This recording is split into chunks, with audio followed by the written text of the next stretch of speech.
Hi guys, welcome back to Forgetful Scholar. This week we're going to chat about books. One book that played with my emotions. So it's urban fantasy, historical fantasy, YA fantasy. Takes place during the New York in the Roaring 20s, which I love that time period in fiction.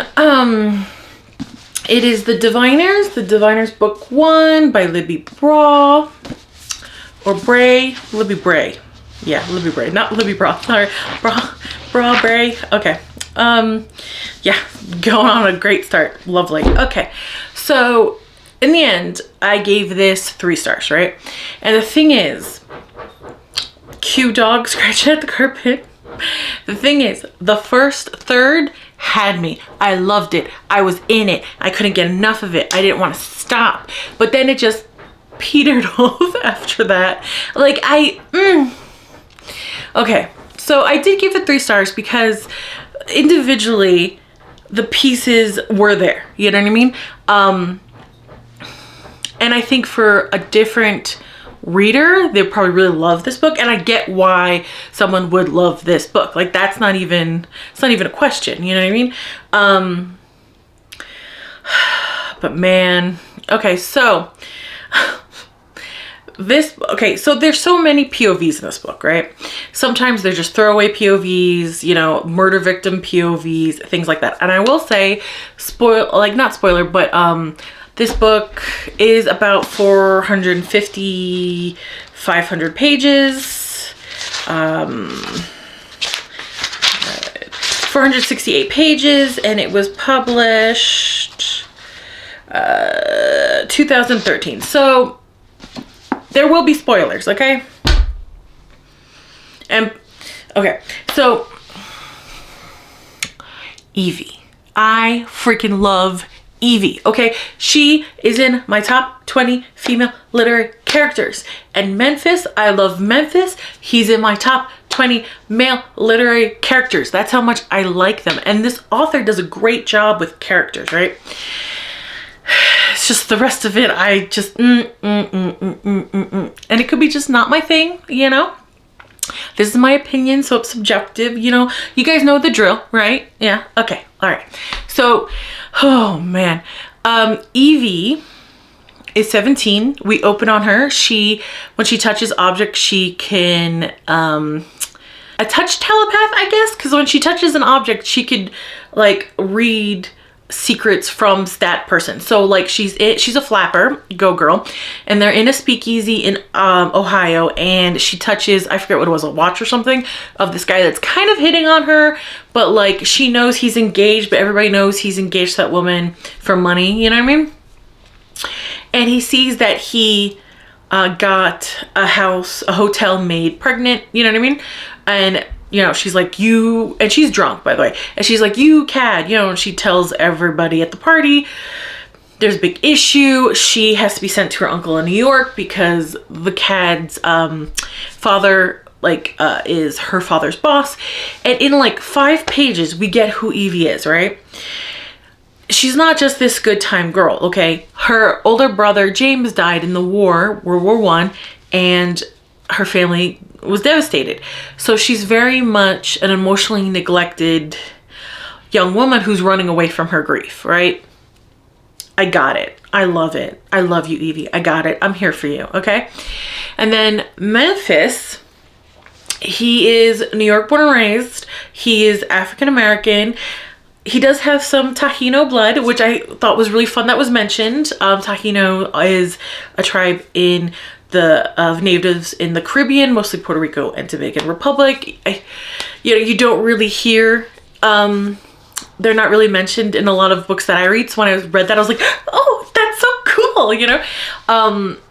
And Memphis is he runs numbers for a local bookie, and he is a poet, and he's very soulful and very deep. He used to be a healer. I love it. I love it. You know what I mean? So now comes the problems for me. Because when I finished with this book, I didn't feel satisfied. I wasn't excited to read the next coming books. It kind of put me in a reading slump because I was really excited about it. So maybe my anticipation kind of made it a little harder for me to enjoy the book for what it was. But there are some things that I'm like, really? Really? That kind of took me out of it. You know what I mean? That being said, I'm not like bashing this writer because I think they have they're beautiful in their art. Like the prose were gorgeous. And when we got to sit in a character, because there's so many POVs going on, we didn't get that a lot. It's mostly Evie's point of view, and Memphis I think is the second most, and then everybody else kind of like gets one chapter or three. But when we could sit in that character, they're rich, they're dynamic, they're interesting. Even when they're bad, they're interesting. And wow, you know, phenomenal. And the overall vibe of this book is very like dark, mysterious, and creepy, which, you know, what the author wanted. So those are all amazing things, right? Now we open up. The first chapter is a bunch of drunk debutantes. And what's the male equivalent of that? I don't know. Young drunk kids bored, and the hostess, idiot, brings out a Ouija board, moron, and they let something loose. Idiots, right? But I want you to remember that part because that's important, and that's what kind of ruined the mystery for me a little bit. I'll get to why, okay? So they let something loose like idiots, right? And this thing is killing. And sometimes we're in the murder victim's POV. There is a trigger warning for child murder. 12-year-old Tommy. And like, I felt so horrible after it. I felt so gross. I had to take a shower. It was so upsetting, you know? And later, Memphis's little brother, who I think is like 9 or 10, gets brutally attacked too. I think the biggest problem for me was there's too many storylines that don't get connected back to the main story in this book. This book felt like very much this author's like, oh, I'm gonna write X amount of books, so this is just like the entrance to this world, which fine. But really, I would have enjoyed it more if we just focused in on the main, this ghost demon thing that's murdering people, instead of all these different threads that I'm like, oh yeah, you have to read the next book to get them, or maybe 4 books in to get them. But it didn't entice me to get them because I'm like, no, because if that's how you write, I'm going to be reading other books where there's 1,000 untied threads to it. No thanks, you know? So I won't be continuing the series, even though I didn't hate it or anything, but I won't be continuing the series, and I will donate it. And there's a love triangle in this. You guys know how I hate love triangles, but it was so weird. Okay, so there's a Jericho who lives with her uncle, and he is his assistant. He's apparently like a giant. He's very big. He's very intelligent. He's very bitter, you know? And when we're not into his POV for a long time. So I didn't really give a shit about him, right? But then when we are like, oh, baby Jericho, I want to give you a cookie and wrap you up in a blanket and make everything okay. You know what I mean? But until that point, like, he was just sort of scenery in a weird way. And Sam, who's this thief, charming thief. And you guys know, I usually love the charming thief, right? I could not give 2 shits about this guy. He first meets Evie. He kisses her. Without her permission, steals $20. Now, for us, $20, whatever. I mean, not me, because this is economy, I'm gonna be hoarding my $20. But back then, that's like $200. You know what I mean? And it's supposed to be like this flirty and no, you know? And then like she steals his jacket as recompense, and there was a photo in it, and I knew that would be important to his backstory. It was pretty plain, but like we didn't get that emotional impact of that photograph and why it was so important to him. And we're in his POV, and really, I think this time and one other time, we're only in his POV twice, and like it doesn't endear me to him, which is really easy to do with a charming thief, you know? So that was disappointing. And the first time we're in his POV, he's breaking into the museum and stealing stuff, and conning the uncle to letting him work there, you know? and he's in the bathroom like hiding these silver trays he's gonna sell later, and Jericho's right out the door, right? And I think the editor was like, hey, you have to make him more sympathetic, or like hint to something more than him, because with Jericho outside the door, he's in the bathroom, he sheaths Snow. That's for a sword. He takes a gun out of his ankle holster, holds it to the mirror, is like, where is she? Roar, you know, and I'm like, what? That was such a weird thing to do. Like, he's practicing, but Jericho's right out the door, right? So like, I felt that was very much like, hey, we have to make him more sympathetic, you know? And it didn't really do the sympathy for me. And throughout, I think the end of the first third of the book, you get that Jericho finds Evie fascinating. He's very protective of her. He kind of stands up to his uncle, so in her behalf. So like, yes, I could tell that Jericho had a crush on Evie, which is bad because Evie's best friend Mabel has been crushing on Jericho for years. But like, Evie, to her, like in her point of view, which we're in the most, Jericho's sort of like a non-entity. Like, she's like, oh, he's a giant and I gotta get him hooked up with my best friend. But that's kind of it until like the first part of the third act. All of a sudden she's all hot and bothered for him, and I was like, how, why, and what the hell? Like, that, there was no build up for that. That is like, boom, immediate, did you cut out parts? Because it's like nearly a 500-page book. There should have been build up for that in Evie's point of view, especially since you got random ass point of views that don't mean fuck all. You know what I mean? Ugh. And the thing is, like, I thought they would all come together, all these kids with these special powers, to defeat the bad guy, right? And like, I'm like, can't wait for Memphis to meet Evie, and then powerhouse, right? Because Memphis used to be able to heal, right? No, they have one interaction, and he like sort of is dating Evie's like secondary friend. I like Thea a lot, but come on, you know. So like, Memphis wasn't even involved in taking down this bad guy. Like, he was like, oh, I heard noises in this house, and that was it, you know. And I was like, close to like 150 pages of this guy's point of view, and this is what we get. You know, I was really pissed off about that because I really liked Memphis and I wanted him to be part of the takedown, right? I mean, in the final confrontation, Evie like kicks ass and takes the guy down. Love it. But like, you know what I mean? At least have the other supernatural kids like in the fight. Maybe they get taken out. Maybe they're trapped in a different room, but like, help Evie in that. It was sort of like a weird moment. I was like, what? Then what's the point in all these point of views? Because there's so freaking many, right? And like, back to the love triangle, you know, she ends up with Jericho at the end. Spoilers. She ends up with him at the end. And it's just sort of like, well, this is the first book.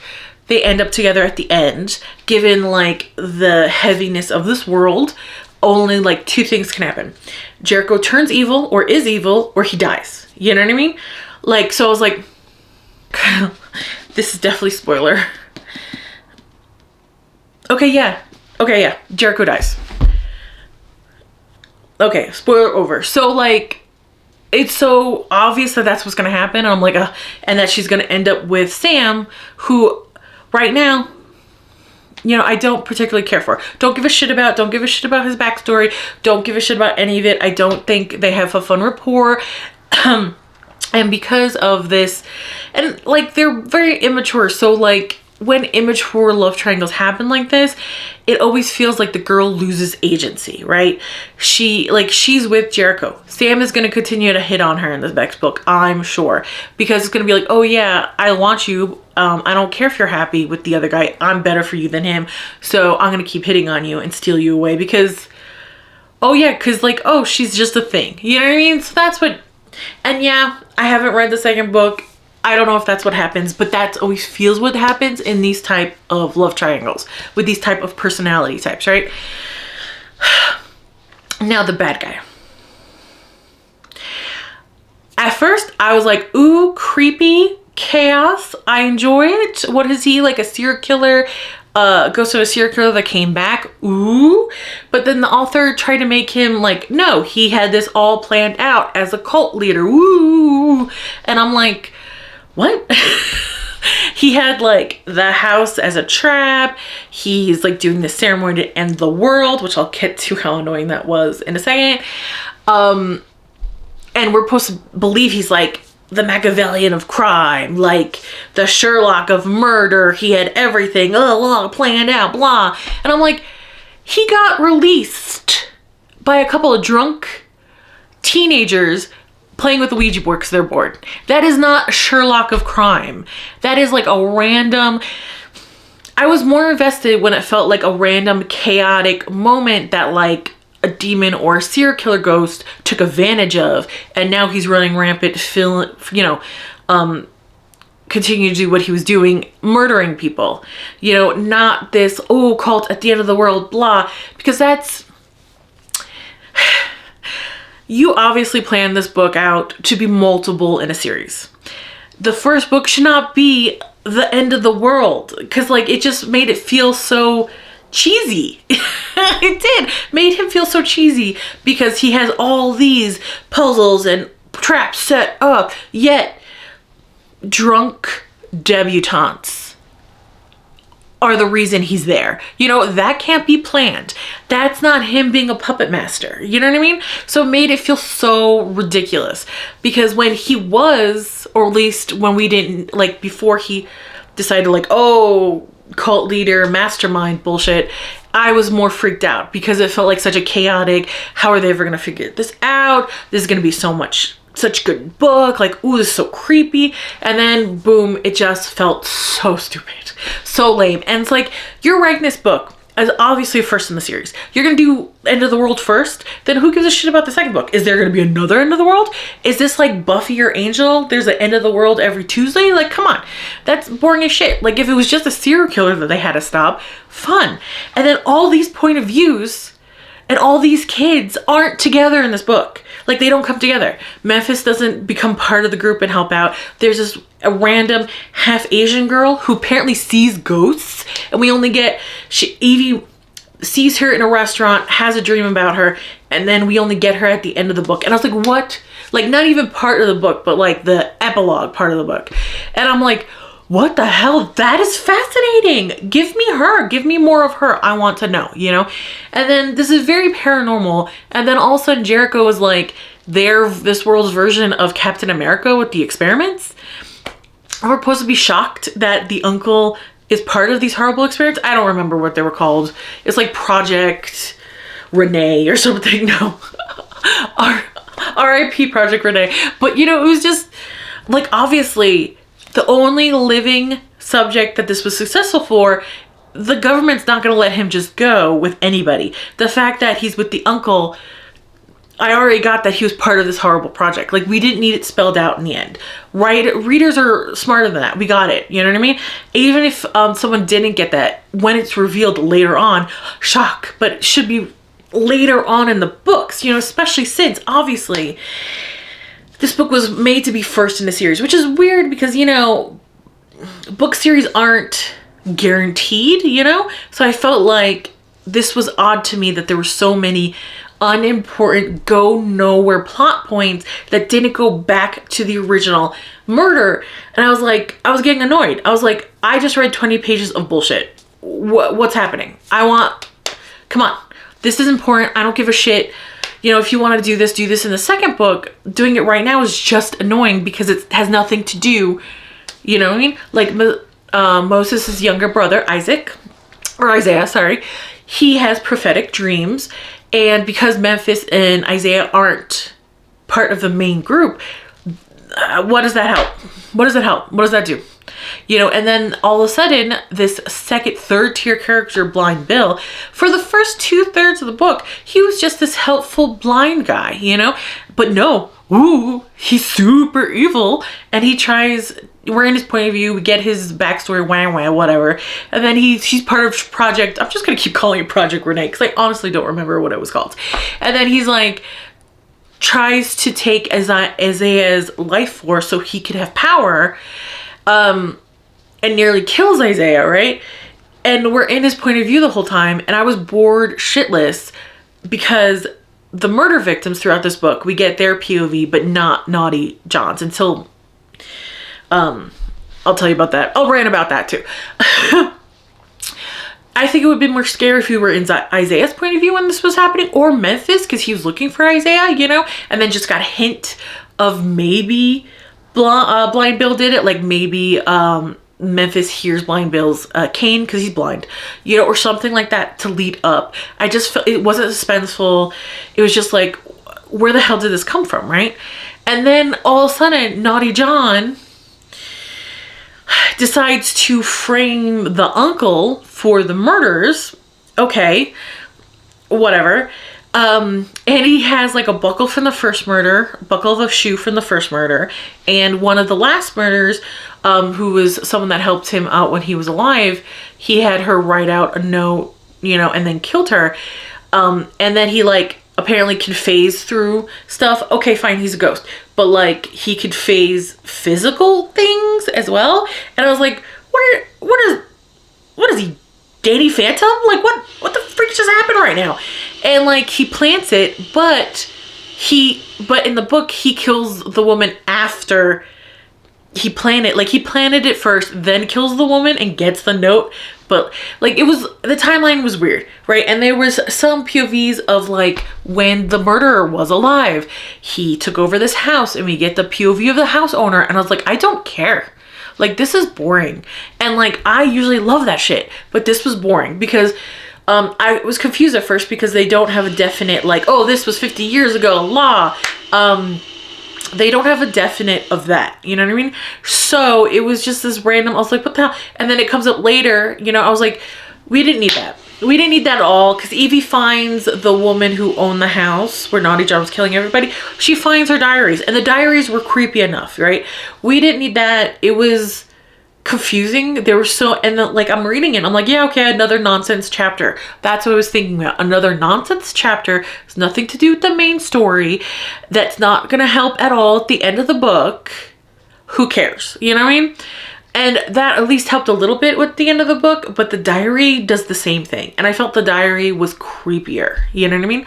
So like, it was just weird. There was weird choices, and this author is very talented. When, like I said, when you get to sit in these characters, amazing. But like all these weird threads that don't get connected, the fact that Memphis isn't in the main group yet is annoying. You know, I really thought like this author would make him like one of the main people because we get his POV so much, but it's just like, no, he's not part of the museum group, you know, he's not part of the actual heroes. I'm like, come on. And I'm sure they hook up, you know, I'm sure they become one cohesive group later, but I don't care. There's so many random POVs, like Mabel, great. I like you, Mabel. The paragraph made you a more interesting character, but it's nothing to do with actually what's going on right now. So like, so it just felt, so the book wasn't satisfying because not all the answers were answered. You know, it just felt like all these loose threads going outward, and it's like to like entice you to read the second book or something, but it wasn't, but none of them were well. I think because there were so many threads, I lost interest. Like if it was one or two that leads to the second book, I'll be like, ooh, I can't wait. Ooh, I'm gonna get that book right now, you know? But because it felt like half a dozen just going out into the ether for no reason, I was like, what is this, a first draft? Like, so it is 3 stars because the mystery, there had good clues. The final confrontation was on the page and it was a lot of fun. Evie and Memphis, their characterization, beautiful. That's why it's 3 stars, but I don't think I'll pick up the rest of the series. Will I pick something else up from this author? Yeah, I would give this author, I would try out a different series from them, definitely. You know, they obviously know their craft. It's just, I don't know who was like helping them edit it, but they should have been like, tighten it up, you know? We don't need this POV. Why is this POV in here? Nope. Save that for later. Don't make it end of the world. Just make it a serial killer and the end of the world in the last book, you know? build up the tension. Don't make like them stopping the apocalypse be like, oh, it's a Tuesday, because that stops the tension in the story, you know? So I'm just saying, like, there's so many things that could have made this so good, and I was super disappointed. So that's why it's the only book I read this week, and I can't believe I bitched about it this much, but honestly, we're not surprised, right? You guys get it. You guys been here. We're not surprised I could gabba about this for so long. Anyway, I don't want to, but it's time for me to get back to the real world. Like, comment, and subscribe, and I'll see you later. Bye.